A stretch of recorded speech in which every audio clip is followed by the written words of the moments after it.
Good morning.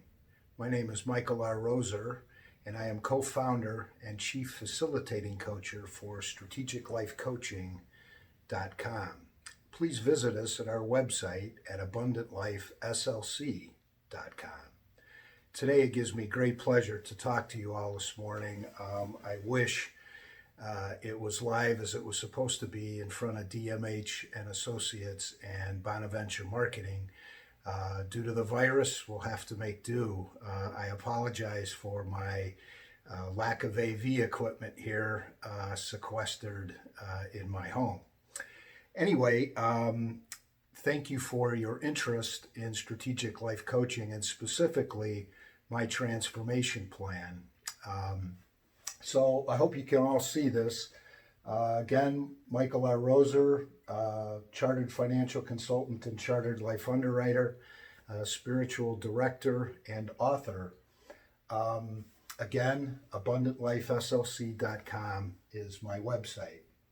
So specifically what I wanted to talk today about was this idea of how to get oneself an abundant life, how to live in more peace and serenity and abundance.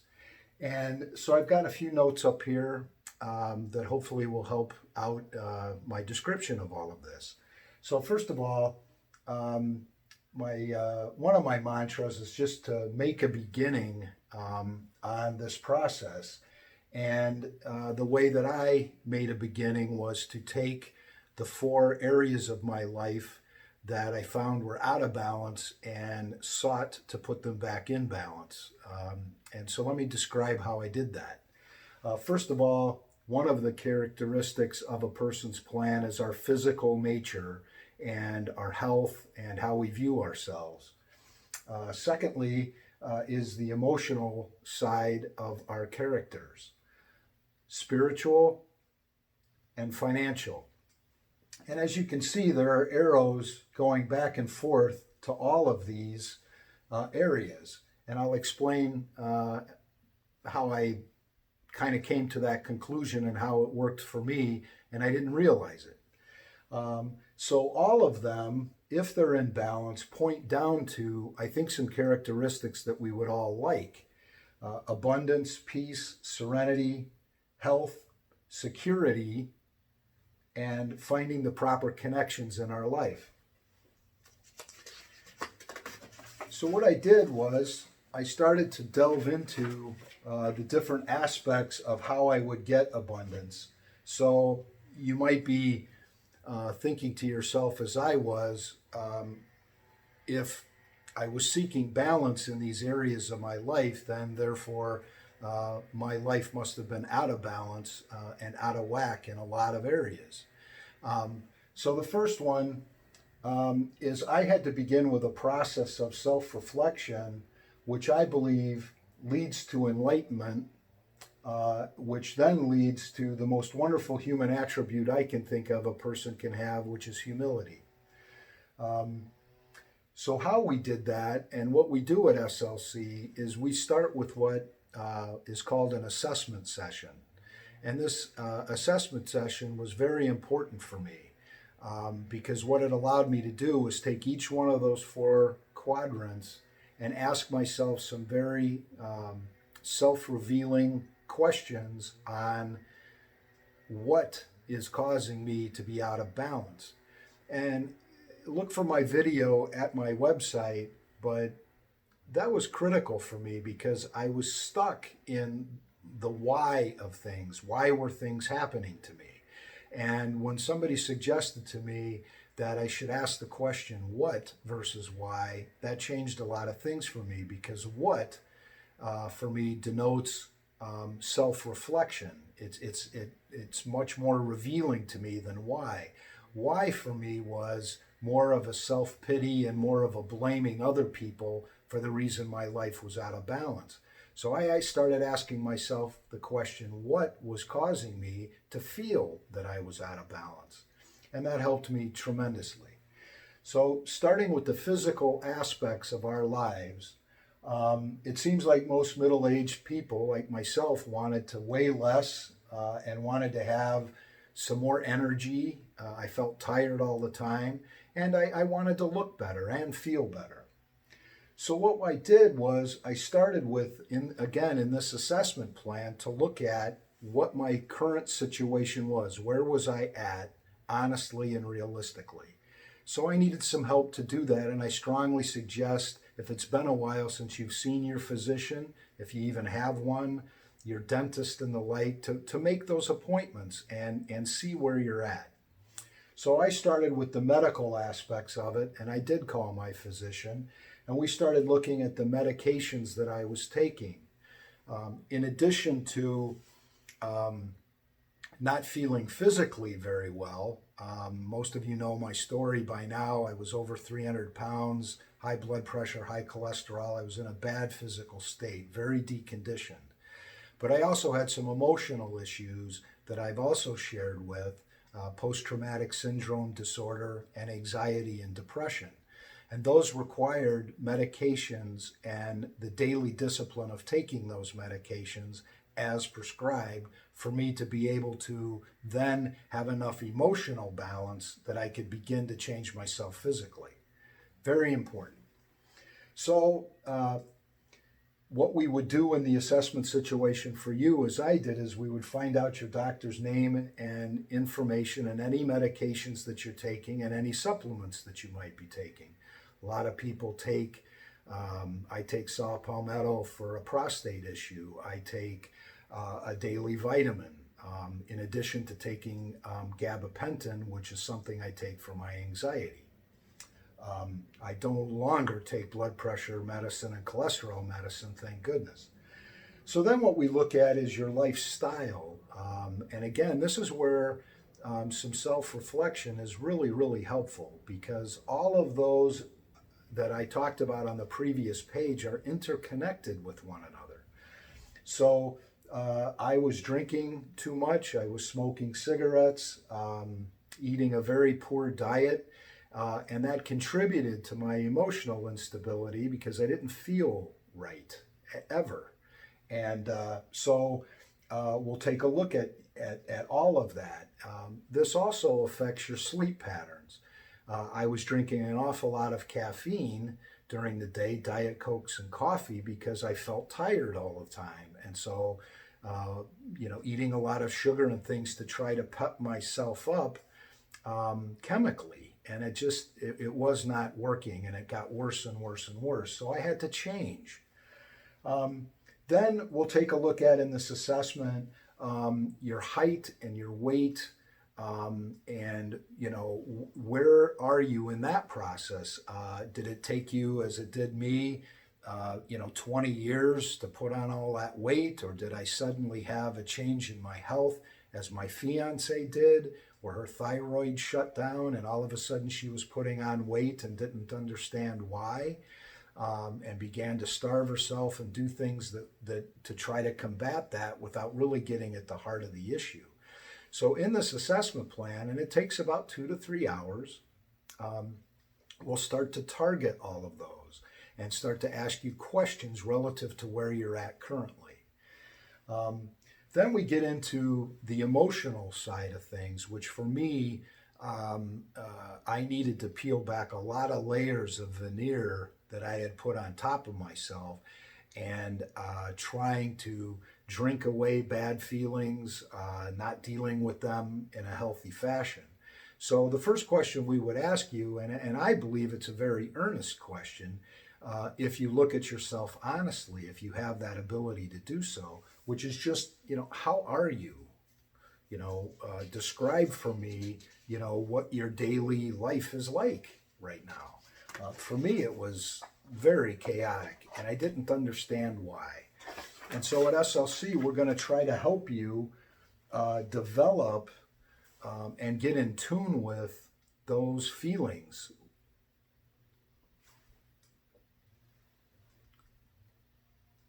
Okay, I'm still going. Sorry about that. I thought I had shut myself off, which maybe you guys would like at this point. I don't know. Anyway, on a given day, what are you bringing to that day? Are you bringing happiness? Are you at peace with yourself? Or if you were like me, do you find yourself frustrated, angry, resentful, anxious? I've got a highlight next to that because I was very anxious about the future. I was anxious about, each day, and I just didn't understand why. That made me depressed, and frankly, that left me scared that I wasn't getting out of life everything that I wanted. And that was pretty much nothing for a long time. So then in the assessment again, we'll take a look at your interactions. I found this to be fascinating, and it does take some work and it takes some action on your part, but it's very, very revealing. Can you hug someone that you love? Can you show affection to somebody? Because that denotes how you feel about yourself internally. Are you worthy of a hug? And I know some of this sounds crazy, and it did to me as well. Do you have any close friends? Are you estranged from any of your family or friends for whatever reason? How do you take criticism? Do you really dislike anyone? And what was most revealing for me when I was asked this question in therapy, did I dislike anyone? The list was pretty long. But as I found out later, I also disliked myself, and I disliked what I had become. And I found that until I could do this self-assessment and I could really figure out why I disliked myself, it was going to be very difficult for me to like anybody or love anybody in my life going forward. And so I treated people the way I felt. And guess what? They retaliated because I stepped on their toes, and they were angry and resentful at me. And for years I thought, well, how could they be angry or resentful at me? I've done nothing to them. Well, I did, and I didn't think so. Then we'll take a look at yourself. Again, this is more in how you feel about yourself, but what was very revealing to me, and again, I encourage you to look at one of my videos that I did here recently about, what would you put on your gravestone? And that was a tremendously revealing thing for me on a lot of levels. First off, I wanted a lot on my gravestone, a lot that I felt that I deserved. And the therapist that was helping me at the time said I would need a very large gravestone to put everything on it that I wanted to. But more importantly, he asked me the question of what would other people put on your gravestone? And again, that leads back to what I had just mentioned.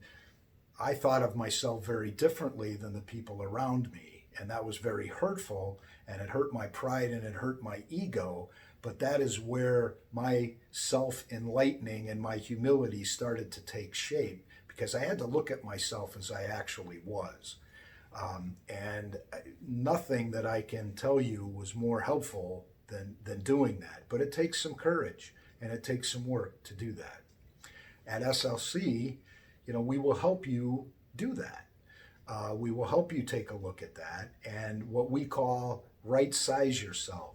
So if you were like me and you flew from manic, when the pendulum swung that way, I'm the greatest thing since sliced bread, and that pendulum would invariably swing back just as quickly and harshly to, I'm a real piece of crap here and I've got nothing to offer anybody.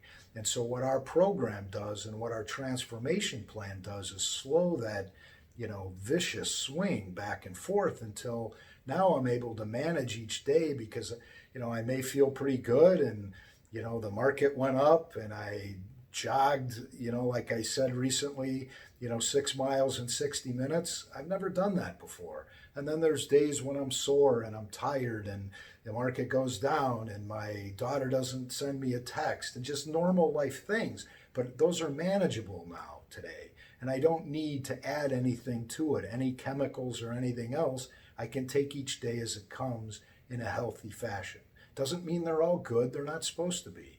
I'm not promised as a result of transforming myself that I'm not going to be in any storms. What I am promised is that I'm going to have some peace within those storms. And at the end of the day, that's really all I was asking for. Okay, So as we move along here, the real critical part of being able to transform yourself is, are you a person of action? I also did a video about, thinking our way into a better life. And made all kinds of vows and all kinds of solemn, deals with myself. But I was always going to start tomorrow. And I found tomorrow never comes. It's always today. So if you're a person of action, and I had to rekindle that in myself, you really have some hope here that you can take some action and we'll map it out for you, the things that you need to do on a daily basis to change your life. And they're little steps. Nothing is big in and of itself. And as time goes on, those tasks change because you're making progress towards your destination or destinations. And I believe that life is not a destination, it's a journey. And all I'm trying to do each day is to be a better version of my true self. And I needed some help to do that. And the way I'm living now, I love. Okay, so closing up the emotional part of it, and then we get into the financial part of it.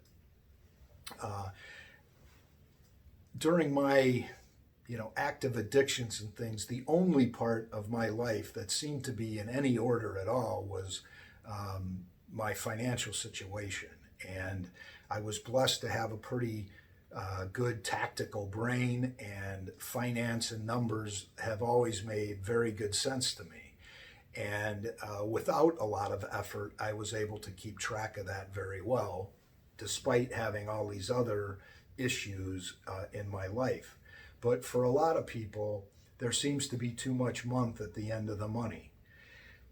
And that causes a lot of stress. And so when you see those arrows going back and forth from financial to emotional or financial to physical, people have questioned me in the past, well, what does my financial situation have to do with my emotional state and my physical state? And to me, I say it has a very big impact on those two things. If you're lying awake at night because you're worried about your college education funding for your kids, or the wedding that's coming up, or your retirement, that is not a good deal, right? Because now you're not getting enough sleep, and that's causing you to physically feel like I was, kind of run down, and then you're not eating well, then you're eating sugar and Diet Cokes and caffeine and all the rest of it.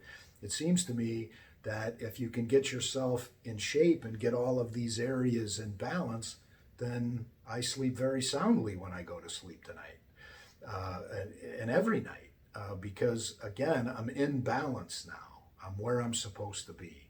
And so as part of the assessment session at Strategic Life Coaching, we will completely peel back your finances, starting with your cash flow, and starting with the assets that you have managed to save, your homes, cars, 401ks, all of that. And then we will take a look at any indebtedness that you have. In the trade, it's called a balance sheet, coincidentally enough. Getting your finances in balance, which will then help get the rest of your life in balance. And so we will peel all of that back. I am no longer doing that on a day-to-day basis. I refer my clients out to a company in Houston, a man that's managing my money named Salvatore Holt from Retirement Visions. And he's very, very good. We came up in the same Cigna background, and he approaches it exactly the way I did. And we're very similar people in the rest of our investment philosophies. And I'm very confident in referring people on to him to help them take these basic steps in getting their finances back in order. All right. The last, but certainly not least for me, is the spiritual aspect of my life. And as I like to describe myself, I was spiritually bankrupt. I did not have just the wherewithal to apply religious beliefs in my day-to-day life, which today I denote as spirituality. And I believe I'm working on becoming a much more spiritual person and trying to get this in balance. And so the bottom line for me was that each day, I was stuck and I was doing exactly the same things that I did the previous day, expecting a different result. And again, I was stuck. I was just in neutral. And a lot of days I felt like I was in reverse, that not only was I not making progress on all these life changes that I had been thinking about, I was actually getting worse. I was going backwards. And I can't even tell you the frustration that came with being in that state of mind. And most of you know I was addicted to alcohol, and I entered into a program, a spiritual program, a 12-step program, in order to help me deal with that physical addiction, which I did, and which each day I have practices to overcome that so that that doesn't return. But what I found in that process is that using those spiritual principles to overcome an addiction, those same principles allowed me to overcome other things in my life, the things that were really causing me to drink in the first place. And I got to this point because I did the exact same assessment I'm suggesting you all do. Meaning, I took an inventory of myself and what was making me tick, what was good inventory, what I'll call saleable inventory, and what was not. What was bad inventory, things that simply did not work anymore, like drinking alcohol to calm myself down and to deal with these feelings. So as I did that process, as I started to go through that, I started to realize what was making me tick. I started to realize that I was suffering from clinical diseases, depression, anxiety, and PTSD, post-traumatic syndrome disorder. So I had to go get help, and I was finally willing to go get help because I was given the gift of desperation. And I mean that, and it's a precious gift. I got to a point where I simply didn't have any other choices. I either took action or I was going to die, and I didn't want to die. But I didn't also feel that my life had much value because of everything we've already talked about, how imbalanced I was and how mad people were at me, praying for me, but very worried about me. So connecting to a power, as I call it, greater than myself, allowed me to get some wind behind my sails so that I could have the energy to go and to my physician and take a look at my diet, my exercise or lack thereof in both instances, my lack of sleep, this anxiety and this depression, and get it treated and get some help for it, which I refer to as step 0. I couldn't do anything else until I managed those things. And once I got stable, then I was able to then have the courage to take a look at what was really bothering me, which is anger and resentments and being afraid and being fearful of the future and the past and all of it in between. So then I peeled that back. I got some help in order to get started with that. And then I found, and again, I believe I'm a personal testimony to believing in a God as I understand God was the very difference in me getting the rest of my life in check and in balance. Because now I no longer worry about the outcomes that I was so afraid of. I have turned those outcomes over to God as I understand God, and all I'm responsible for today, just for today, is to put the effort necessary in to this plan, this revitalization, this renewal, put the effort in to stay on that, and the outcomes will take care of themselves. But what I mean by a personal testimony to that is I know that it works because it's worked for me. And I believe in my heart, and I want to bring this to all of you, that if you can follow some of these simple tasks and simple principles, the fears and the anxieties will lessen because you're taking action towards accomplishing and achieving them. for me, that was huge. So, as I've talked about in many blogs and many videos, God, a lot of people are atheists.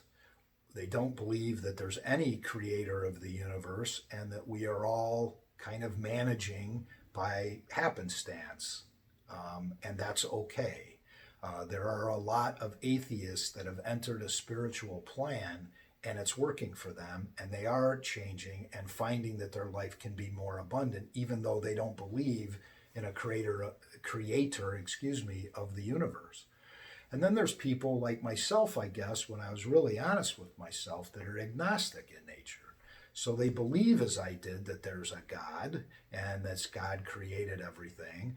But for me, it was like, why in the world would this creator of the universe want or have anything to do with me?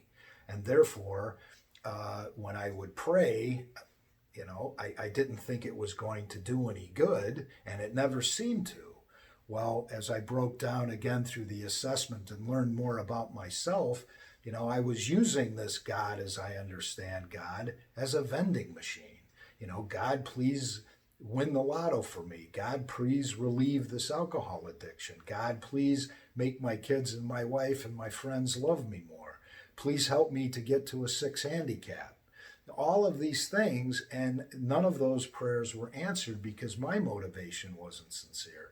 It was all about me all of the time. And I'm kind of a self-described guy. I was an egomaniac with a self-esteem problem. And that wasn't working for me at all.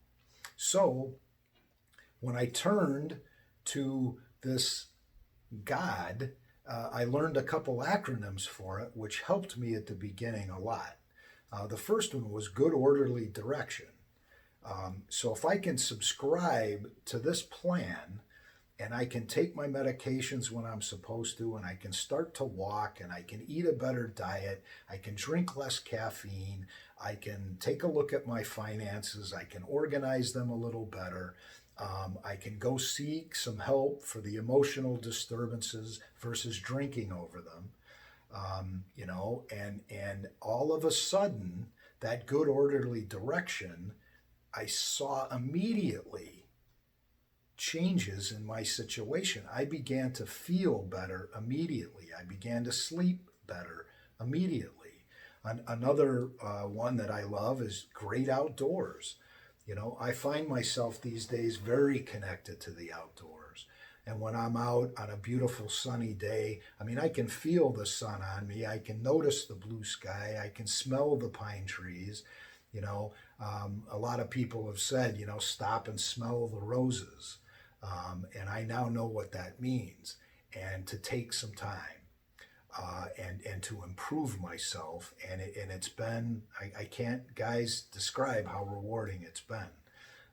So what I'm trying to say in the spiritual part is we will help you through the assessment process find out what beliefs you do have. Every day we come home and I flip the light switch and I believe that the lights are going to go on. I really don't know why I believe that. It's empirical. The lights come on every time. And every now and then the lights don't come on. And that stops us in our tracks. I believe that if my future father-in-law gives me a stock tip, I believe that it's probably a good one because empirically he's done very well in the stock market. So I have faith and belief in a lot of things that I didn't think that I did. And it just was a matter of, again, peeling back all of those layers and all of those narratives that I had placed upon myself, all the negative talk and the people around me were negative, and I couldn't fix any of them.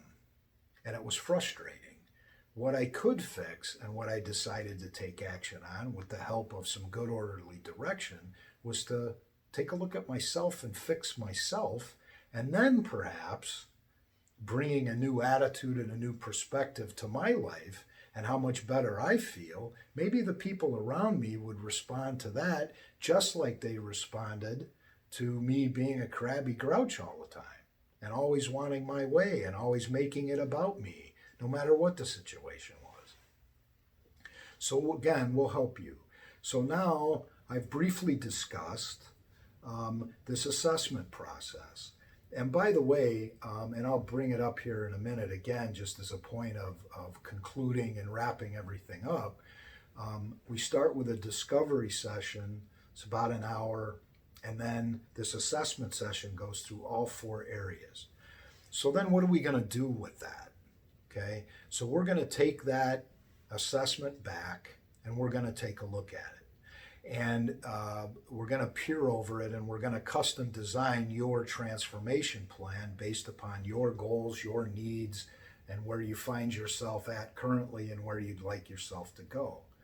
Now, saying that, if there's some things in that we are unable to help you with, I have a network of people, psychologists, psychiatrists, nutritionists, personal trainers, chartered financial consultants, all kinds of support systems that if something is nagging at you to the extent that we feel you need to go to another professional, one that specializes in that particular category, like your physician, then we will help you set up those appointments as a result of delivering the plan for you. Because one of the main purposes of using strategic life coaching is to help you implement the plan. That's where a lot of people like myself fell short. Lots of good vows, lots of good thoughts, but couldn't follow through. I couldn't sustain it because I didn't have the help that I needed to keep me on track. So what we're going to do is we're going to put together this plan for you in all 4 phases, and we're going to give you some suggestions on how to, again, begin this process of change and renewal. So in the physical side of things, it might be as easy as, again, starting with going and meeting with your physician, getting your blood pressure taken, a full physical, and see where you're at.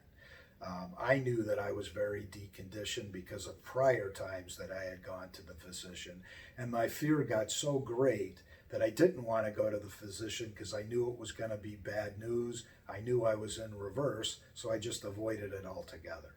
Well, as I call that now, that's unusable, unsaleable inventory. I had to get out of that. I had to face where I was at and thusly make some change. We might also recommend to you a nutritionist. We might also recommend to you a personal trainer.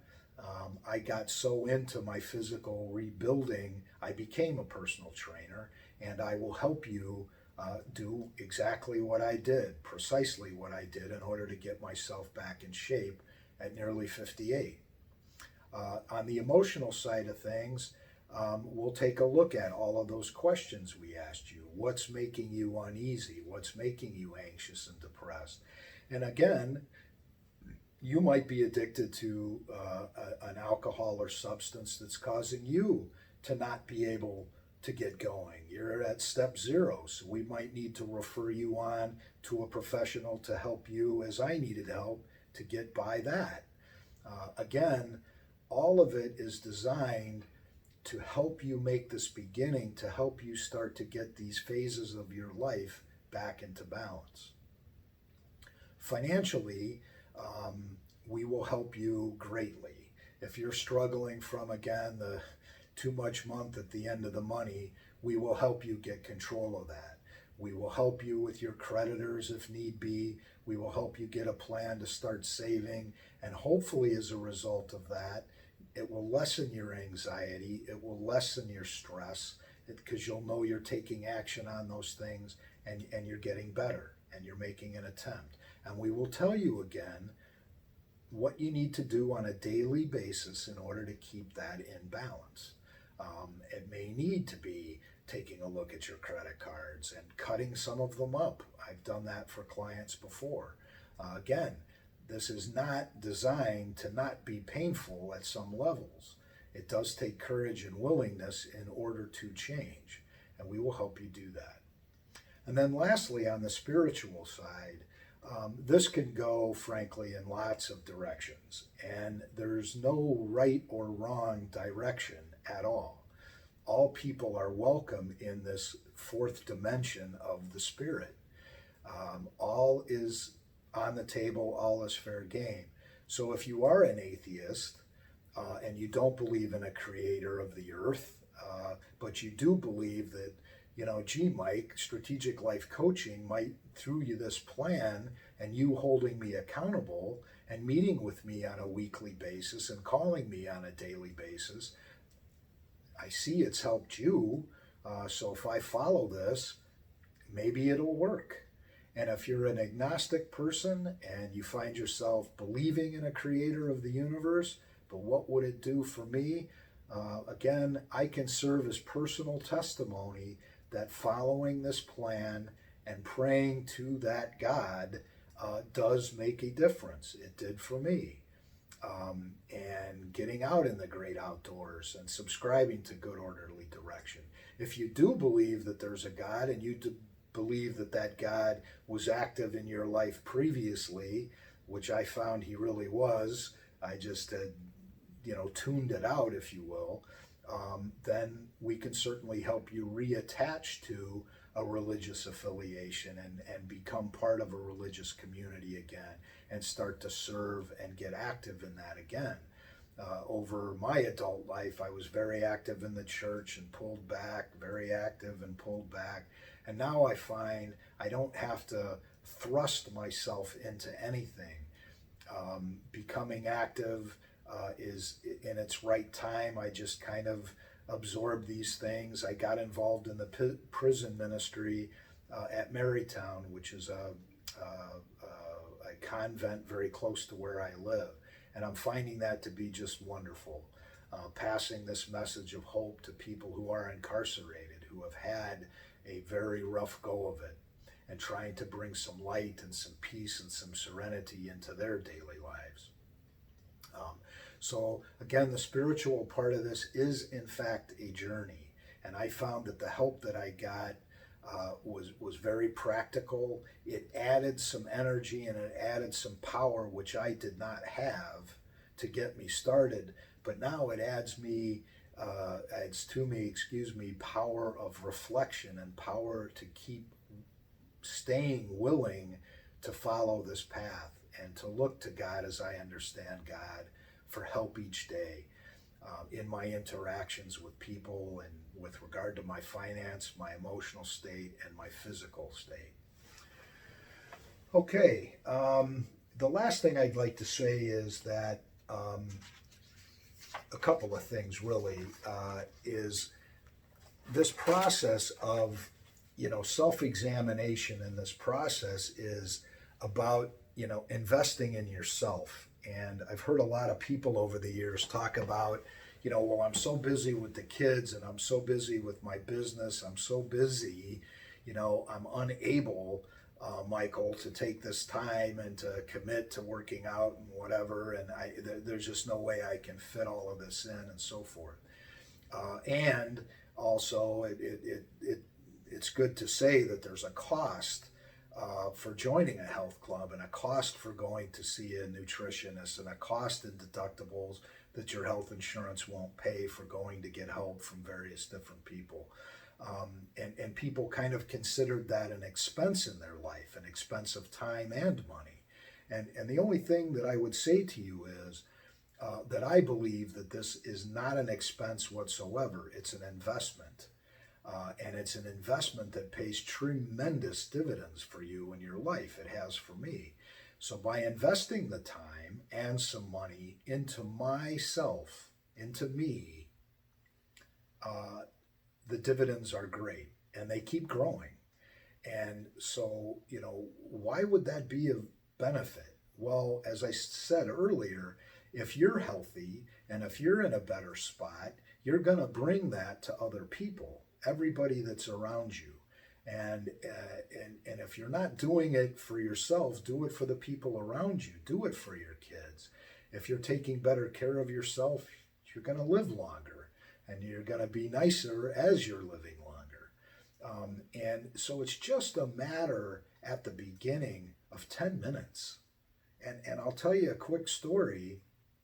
At one of my rehabs, I was up in Oregon, and I had some other secondary addictions in addition to the alcohol. And for now, I will keep those private. But as I was sitting in treatment, part of and it was voluntary, which I thought was interesting, at 6 o'clock in the morning, and I've always gotten up early. It's the German and the British in me, I don't know. But and it was for 10 minutes from 6 to 6:10, obviously, and it was done by a priest. I think his name was Father Bob or Father John. Anyway, he was a recovering alcoholic, and he did a lot of other things to help people with this spiritual process of renewal. And it was, I gotta tell you, 10 minutes seemed like an hour and a half at the beginning. And it was very revealing to me of how my mind and how quickly it was running and how chaotically the thoughts were coming in and the fears and the anger. And it was just a convoluted mess. And we started out with breathing. And please check out my blog on meditation and my video, because I think it'll be informative to you. It certainly was for me. And so I invested that 10 minutes every morning. And after a week, 5 minutes went by and so on. And it was about controlled breathing and controlled thoughts. And what was interesting for me was that you cannot control, at least I can't, the thoughts that come into my brain on a minute-by-minute, day-to-day basis. I do, however, have control of how I react to those thoughts and whether or not I take any action on them. And that was revealing because it isn't so much about physical action. So, Mike, go pay the utility bill. And I would physically go pay the utility bill. Or I would have a thought that came in that I felt guilty about or I felt resentful about. I didn't take any action on that, but I really did, because emotionally I was taking action on that. Because that thought would come in, gee, I got angry at my wife or my kids or my brother, and I would feel guilt, and I would at some points feel shame over some of the things that I had done in my past. So while I didn't think I was taking action, my mind was taking action. And so the process of meditating and the process of investing that time in myself is really valuable to me today. And I can tell you now, every morning I write a journal. And as part of your emotional transformational plan that we would do for you, don't be surprised if we make a recommendation for you to journal. One of the tenets of the 12-step program that I'm involved in is step 10, and it states that we continued to take personal inventory, and when we were wrong, promptly admitted it. And that denotes to me a maintenance step. So I'm going to be wrong in the future. I'm going to make mistakes in the future. I'm no longer going to judge myself for those. But if I'm not journaling and I'm not keeping in tune with my foibles, my character defects, as I call them, they're getting way better, but I need to keep track of those so that if I find something during a day that I didn't do well, as I'm closing out my day at night, doing my journaling, I can work on that the next day. I can take action on that the next day. If I owe somebody an apology, I'll make it. If I starved myself during the day, and boy, I was grumpy all day long, and then the connections, by taking the time and investing in yourself, these things get revealed. To me, it's called intuition, and it's a good intuition. And it's not coming directly from me. It's coming from God as I understand God, and working with that good orderly direction to keep me willing and able to look at myself on a continuous basis. And that's been very, very helpful. The last thing I wanted to go over here with you, and I mean this from the bottom of my heart, you are not alone. And I felt alone.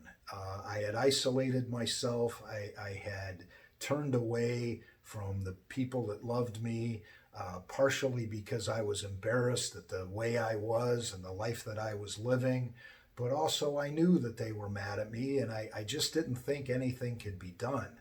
And so I just sat and I toiled. And I can tell you that nothing is not fixable. Everything is fixable. But you have to get organized, and you have to take a look at yourself, and you have to commit and be accountable to that change on a tiny little day-to-day basis. So at SLC, what we would first do after we make an introduction and a phone call, we would schedule a discovery session. And that discovery session is about an hour in length, as I said earlier. And it's just the idea of, are you really willing to get started on this? Are you going to commit to it? Are you going to put forth the effort? Are you going to follow the plan? And are we the right people to help you with this? Do you like us? Do you think that we can help? Whether you're atheist or agnostic, do you believe that looking at me and understanding my personal story and my personal journey to this point, is that something that may work for you?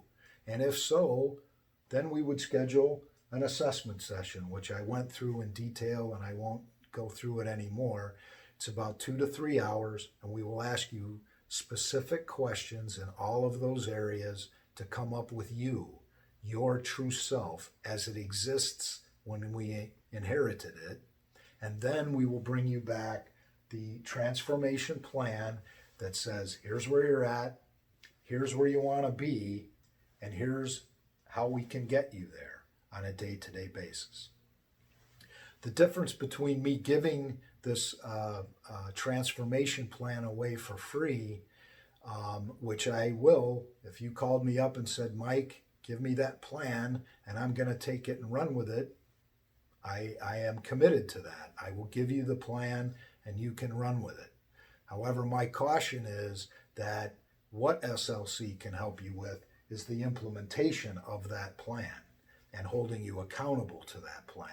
And I found I needed help with that very much. I had read tons of self-help books, and they were very, very good. And they outlined, I read lots of diet programs, you name it, I read it. And I would actually commit to them for a little bit of time, but found it wasn't sustainable. First of all, because I didn't have a God in my life, and I didn't have anybody holding me accountable. And therefore they failed. And so what SLC will do for you is hold you accountable and help you implement the plan. We will make the appointments for you to see the people that you need to see. We will follow up with those people on what exactly the exercises that they're giving you, and we will ask you how those are going. We will follow up with daily phone calls at the beginning, not forever, because they're not necessary as you get going. We will have a weekly follow-up on exactly what you have accomplished, weigh-ins, all of that stuff, so that you can see your own progress. We will track your sleep studies. There are many aids to help us with this. We will track calories if that's you want to lose weight and that's one of the things you want to do. We've got many, many places that we can help you with. So, boy, I'm excited about this. I hope you gained something from this. Again, I'm sorry I couldn't be there in person, but visit us, please, at abundantlifeslc.com and start to check out some of our blogs and our videos. Coming in the future with another gentleman of mine that's a client of Strategic Life Coaching's, wants to set up another linked website called Masterminds, which is going to be a group of like-minded men like us who are committing and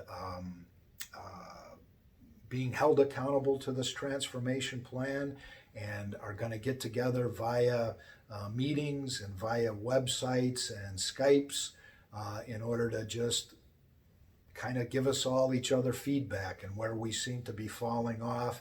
The group, as in general, has more power than we do individually, and will help us again stay on track. The 12-step program that I'm involved in meets on a daily basis, and we all are there for the same reason, to help each other in life and to be more spiritual and to be of more service. And so Jim and I are going to create that, and that'll be a link to Abundant Life SLC, and hopefully that will grow and will provide a spot for security, and so that we're not alone. We're all in this together. So God be with you as you understand God, and I look forward as we trudge along, meaning to walk with purpose to this abundant life that we're all looking for. Take care now. Bye-bye.